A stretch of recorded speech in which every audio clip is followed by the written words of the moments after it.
Assalamualaikum warahmatullahi wabarakatuh. Jumpa lagi di channelnya Heri Ban Besar, channel yang membahas seputar kesehatan ya teman-teman ya. Teman-teman semua, tidak lupa juga saya ucapkan terima kasih kepada teman-teman serta teman-teman YouTuber yang sudah mensupport channel Heri Ban Besar ini, terutama untuk channelnya Heri FF, Heri Bimatran, serta channel Bapak Ke dan channel Pesan Kebesaran. Berikut channel dan berita ayam ya teman-teman ya. Teman-teman semua, di kesempatan konten kali ini saya ingin membahas tentang penyakit paru-paru ya teman-teman ya. Jadi penyakit paru-paru itu ada berbagai macam penyakit ya teman-teman ya, yang bisa terjadi. Penyakit ini biasanya ditandai dengan beberapa gejala seperti sesak napas, batuk kronis, mengi. Tahu mengi gak ya? Kalau mengi itu kan kayak gitu ya teman-temannya, suara napasnya ya, atau nyeri dada. Agar penanganannya tepat dapat dilakukan, marilah kita kenali macam-macam penyakit paru-paru ya teman-teman ya. Macam-macam pakai penyakit paru-paru. Jadi adalah infeksi yang menyebabkan kantong-kantong udara di dalam paru itu meradang ya teman-teman, atau membengkak. Kondisi ini sering juga disebut dengan paru-paru basah. Kalau kata kakek saya ya dulu itu, oh kena paru-paru basah kau nak, katanya. Nah seperti itu ya teman-teman. Sebab penyakit paru-paru basah itu dipenuhi oleh cairan atau nanah ya di dalam paru-paru kita. Itu penyebabnya adalah pneumonia, adalah infeksi atau bakteri, virus atau jamur. Penularan infeksi ini bisa terjadi melalui udara yang terkontaminasi kuman dan penderita yang bersin-bersin atau batuk-batuk ya teman-teman. Itu seperti itu ya teman-teman ya, gejala-gejalanya. Ada juga gejala yang lainnya, ini juga penyakit paru-paru yang disebabkan oleh bakteri. Bakteri ini hanya menyerang paru-paru, tetapi juga bisa menyerang ke bagian tubuh lainnya seperti tulang, kelenjar getah bening, sistem saraf pusat, dan ginjal ya. Bakteri penyebab TBC ini dapat menyebar di udara melalui percikan-percikan dahak atau cairan dari saluran pernapasan penderita, misalnya ya saat batuk atau bersin. Seperti itu ya teman-temannya cara penularannya ya. Ya jadi bronkitis adalah juga termasuk peradangan yang terjadi pada saluran bronkus atau saluran yang menghubungkan tenggorokan ke paru-paru ya teman-teman ya.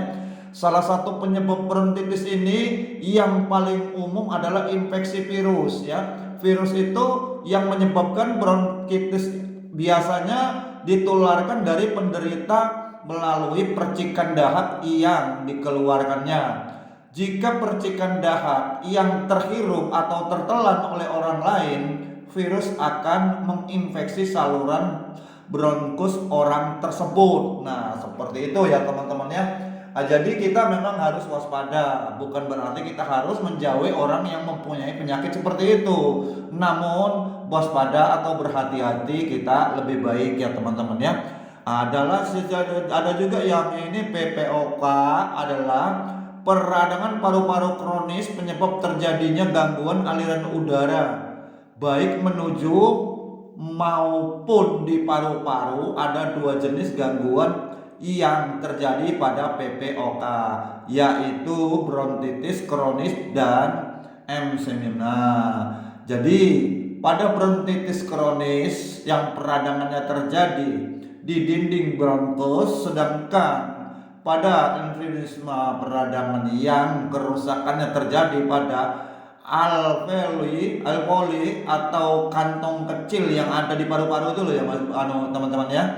Faktor utama meningkatnya resiko ini terjadi PPOK adalah paru-paru atau adalah paparan. Nah ini paparan maksudnya ya, paparan asap rokok di dalam jangka yang panjang, baik secara aktif maupun pasif ya. Faktor resiko lainnya adalah paparan asap bahan bakar atau uap bahan kimia. Seperti itu loh teman-teman ya. Ada juga yang dinamakan asma ya teman-teman ya. Jadi macam-macam ya yang itu yang disebut penyakit pernapasan ini macam-macam sekali namanya ya teman-teman ya. Kalau yang asma itu adalah penyakit kronis yang ditandai dengan peradangan dan penyempitan saluran pernapasan. Jadi saluran pernapasan kita ini terasa sempit sehingga kita untuk bernapas itu susah sekali ya. Kadang-kadang sampai bunyi ngik ngik ngik seperti itu ya teman-temannya pernapasannya. Kalau orang-orang yang kena asma itu ya seperti itu atau mengi ya teman-teman ya. Jadi penderita asma itu umumnya memiliki saluran pernapasan yang lebih sensitif ya teman-teman ya. Saat penderita asma itu terpapar alergen atau pemicu alergi, saluran pernafasan akan meradang, membengkak dan menyempit. Hal ini akan membuat aliran udara menjadi terhambat sehingga menyebabkan sesak napas ya. Selain itu akan terjadi peningkatan produksi dahak yang membuat penderitanya semakin sulit untuk bernapas ya teman-teman ya. Ada beberapa hal yang bisa memicu munculnya serangan asma itu seperti paparan debu, asap rokok, bulu binatang, udara dingin, virus dan zat kimia.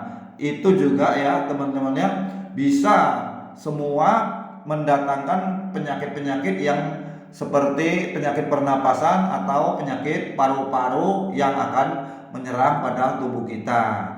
Itulah tadi ya macam-macam penyakit paru-paru yang perlu teman-teman ketahui dan waspadailah. Jika teman-teman kerap mengalami gejala penyakit paru-paru yang mengganggu, jangan ragu-ragu memeriksakannya ke dokter untuk mendapatkan pemeriksaan dan penanganan yang tepat ya teman-teman ya. Jadi kita nanti tidak perlu segan-segan, tidak perlu malu-malu, tidak perlu takut bayar mahal. Apalagi sekarang untuk pengobatan kan sudah pada punya BPJS semua.